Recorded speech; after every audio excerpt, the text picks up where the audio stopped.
Hello everyone, আসসালামু আলাইকুম। আজকে আপনাদের সাথে আরেকটি রেসিপি নিয়ে হাজির হয়ে গেলাম।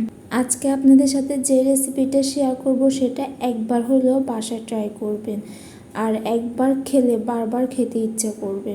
আচ্ছা, আর কথা না বাড়িয়ে রেসিপিটা দেখে আসি। প্রথমে আমি এখানে কিছু চড়ুই শুঁটকি ভিজিয়ে রেখেছি। প্রথমে ঠান্ডা পানি দিয়ে ভালো করে ধুয়ে নিয়ে পরে গরম পানি দিয়ে আধা ঘন্টার মতো ভিজিয়ে রেখেছি। শুটকিগুলো ভালো করে পরিষ্কার করে এখন একটি কড়াইয়ের মধ্যে দিয়ে দিব সামান্য পরিমাণে সরিষার তেল। তেল দেওয়া হয়ে গেলে তেল গরম হয়ে আসলে এরপর দিয়ে দিব শুটকিগুলো দিয়ে কিছুক্ষণ শুটকিগুলো ভেজে নিব। এ পর্যায়ে চুলার আগুন একদম মিডিয়াম টু লোয়ে রাখতে হবে, যেন শুটকিগুলো না পুড়ে যায়। হাতে সময় নিয়ে শুটকিগুলো ভেজে নিতে হবে। কিছুক্ষণ শুটকিগুলো ভাজা হয়ে গেলে শুটকিগুলো এক পাশ করে রেখে দিব।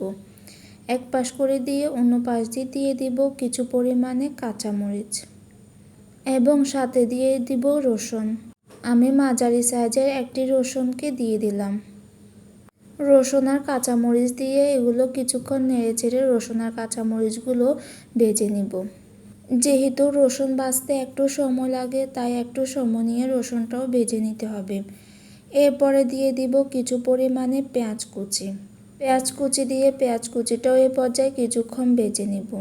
আপনারা অবশ্যই চেষ্টা করবেন হাতে সময় নিয়ে ভাজার জন্য, তাহলে ভাজা হবে এবং ভালো একটা স্মেল বের হয়ে আসবে, খেতেও অনেক ভালো লাগবে।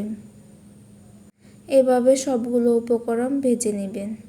যখন সবগুলো উপকরণ হালকা একটু ব্রাউন কালার হয়ে আসবে তখন বুঝবেন যে ভাজা হয়ে গিয়েছে। ভাজা হয়ে গেলে সবগুলো নামিয়ে নেবেন। নামিয়ে হাতের সাহায্যে সবগুলো ভালো করে কষলিয়ে নেবেন।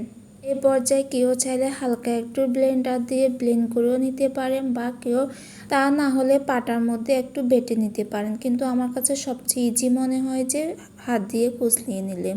এরপর দিয়ে দিলাম পেঁয়াজ কুচি দিয়ে তার মধ্যে সামান্য একটু লবণ দিয়ে পেঁয়াজ আর লবণটা ভালো করে মেখে নিলাম।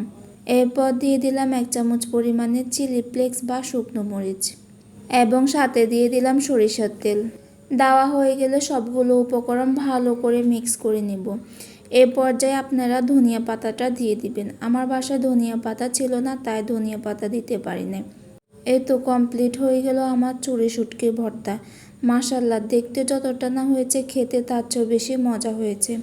আপনারা চাইলে অবশ্য বাসায় এটা ট্রাই করতে পারবেন।